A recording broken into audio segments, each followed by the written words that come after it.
महाभाव क्या है थोड़ा समझ लीजिए। स्वयं भगवान श्री कृष्ण की 3 अंतरंग शक्तियां हैं। पर्सनल पावर जिसे सब जानते हैं, सच्चित आनंद। श्री कृष्ण का एक नाम ही है सच्चिदानंद। तो सत शक्ति, चित शक्ति, आनंद शक्ति, तीनों शक्तियों को मिलाकर इकट्ठा बोलते हैं सच्चिदानंद। इसमें इन तीनों में एक से एक आगे वाली शक्तियां श्रेष्ठ हैं। सत से श्रेष्ठ चित और चित से श्रेष्ठ लादिन आनंद। इन तीनों शक्तियों की 3 वृत्तियां हैं। सत शक्ति की वृत्ति संधिनी, चित शक्ति की वृत्ति संबित और आनंद शक्ति की वृत्ति लादिनी।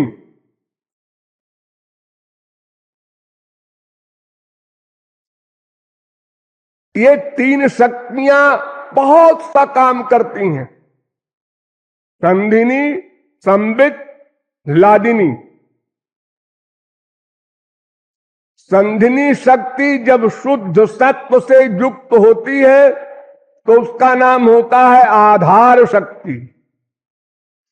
और जब संबित शक्ति शुद्ध सत्व से युक्त होती है तो उसका नाम होता है गुह्य विद्या। यानी ये तीनों शक्तियां और अधिक प्रवेश करती हैं गहराई में। तो संधिनी शक्ति के द्वारा नंद, यशोदा, राधा आदि का प्रादुर्भाव होता है। ललिता, विशाखा, इसी प्रकार संबित शक्ति से, इसी प्रकार लादिनी शक्ति का जो सारभूत तत्व है उसको प्रेम कहते हैं। प्रेम, ये जो प्रेम शब्द है ये वहां का है जिसको आप लोग गोबर गणेश में बोलते हैं। मां से, बाप से, बीबी से, बेटे से, पति से मैं तुमसे प्रेम करता हूं। अरे प्रेम शब्द का अर्थ तो समझो। क्या प्रेम करोगे तुम? तुम्हारे पास प्रेम है भी कि करोगे ही पहले तुम? अरे प्रेम तो भगवान की प्राइवेट शक्ति, सबसे मधुर आनंद, उसकी भी एक सारभूत शक्ति लादिनी, उसकी भी सारभूत शक्ति का नाम प्रेम है। और तुम लोग बोल देते हो मैं तुमसे प्रेम करता हूं। इसे पागल बोले। हाफ मैड नहीं, फुल मैड। वहां प्रेम है। अंधकार को तुम सूरज कह देते हो। बस इतनी बड़ी गलती है संसारी आसक्ति को, स्वार्थ को प्रेम कह देना। काम अंधतम, प्रेम निर्मल भास्कर। इतना बड़ा अंतर है। एक घोर अंधेरा और एक घोर प्रकाश। ये माया जो है ये अंधकार है, ये आसक्ति करती है। 2 प्रकार की माया होती है, आवरणात्मिका, विक्षेपात्मिका। जो अपने स्वरूप को भुला दे, जीव का स्वरूप भूल जाए, वो आवरणात्मिका माया है। और जो संसार में अटैचमेंट करा दे वो विक्षेपात्मिका माया है। तो ये विक्षेपात्मिका माया के कार्य को, रिएक्शन को आप लोग प्रेम बोलते हैं। बताइए कहां प्रेम है और कहां आप बोलते हैं? उस प्रेम के तो अंडर में भगवान रहते हैं। और इस आसक्ति के अंडर में तो नरक है बस, और क्या होगा। तो लादिनी शक्ति के सारभूत तत्व का नाम प्रेम। याद कर लो। फिर तुम लोग पूछते हो प्रेम क्या चीज है। वो ऐसी चीज है जिसके लिए नारद सरी के भगवान के अवतार ने अपने ब्रह्म सूत्र में कहा, नारद भक्त दर्शन में, अनिर्वचनीयम प्रेम स्वरूपम, प्रेम का स्वरूप बताया नहीं जा सकता।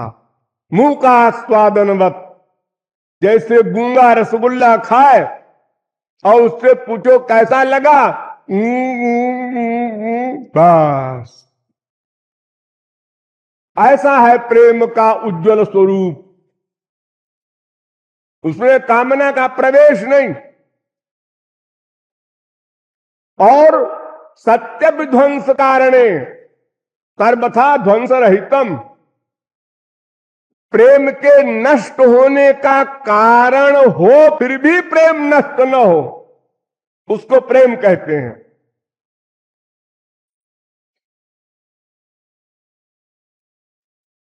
प्रेम के नष्ट होने का कारण हो, यानी हम जिससे प्रेम कर रहे हैं वो विपरीत व्यवहार करे, उल्टा व्यवहार करे, फिर भी हमारा प्रेम कम न हो, उसको प्रेम कहते हैं। प्रेम झुकता नहीं, एक जगह रुकता नहीं, वो प्रतिक्षण वर्धमानम अविच्छिन्नम सूक्ष्मतरम अनुभव रूपम, ऐसा होता है प्रेम। और जहां बदले की भावना हो गई वो आधार ही गलत हो गया, तो बिजनेस हो गया। हमने प्यार किया तुम भी करो, नहीं करते जी, या फिर हम भी नहीं करते। नहीं नहीं नहीं हम करेंगे, तो फिर हम भी करेंगे। नहीं नहीं नहीं करेंगे जी, तो हम भी नहीं करेंगे जी। क्षण क्षण में परिवर्तनशील ये जगत प्रेम है।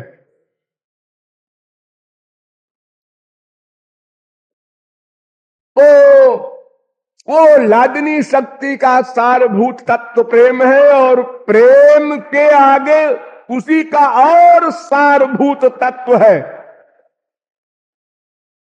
स्नेह भक्ति, फिर उसके आगे मान भक्ति, फिर प्रणय भक्ति, फिर राग भक्ति, फिर अनुराग भक्ति, फिर महाभाव भक्ति। अंतिम जीव की अंतिम सीमा महाभाव।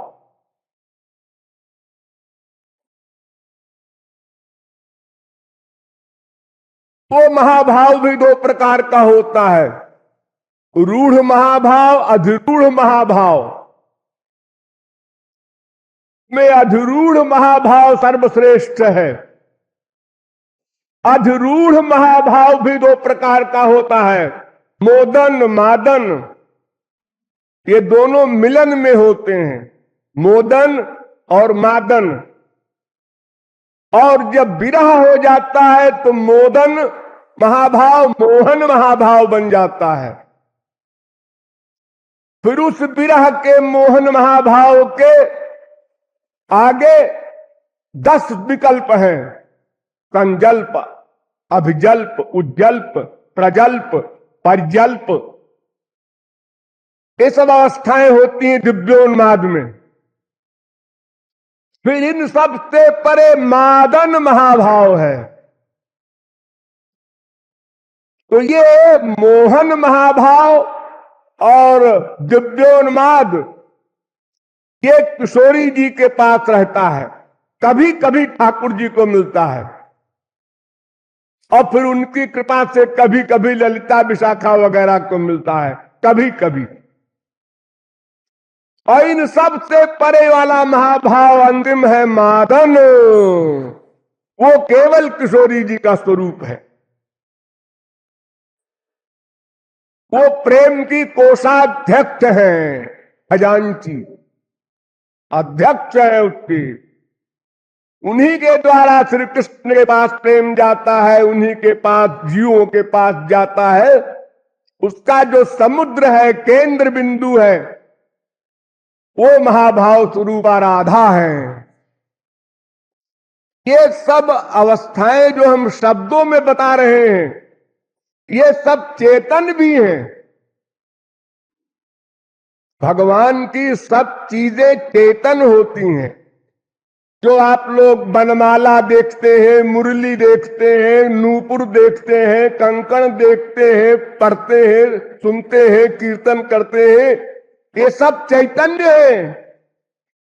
हम लोग जड़ धातुओं के बनवा बनवा के पहनते हैं, सोने के, चांदी के, हीरे के, ये सब पृथ्वी के विकार हैं। वहां माया का विकार नहीं है।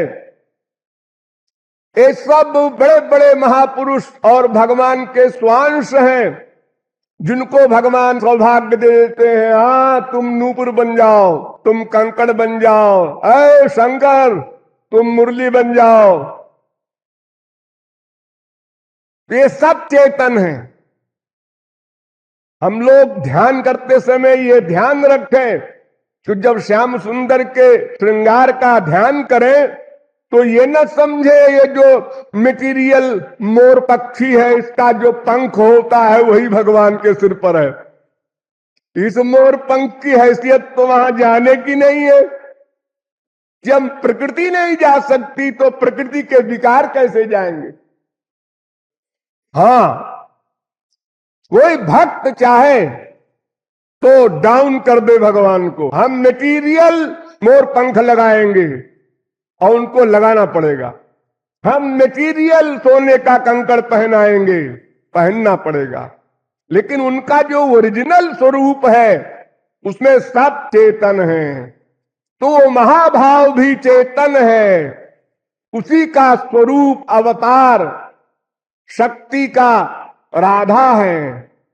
इसलिए सर्वत्र आप लोग राधा कृष्ण में राधा को प्रथम स्थान देते हैं, क्योंकि उनका जो मादनाख्य महाभाव है उस सीट पर श्री कृष्ण भी नहीं पहुंच सके।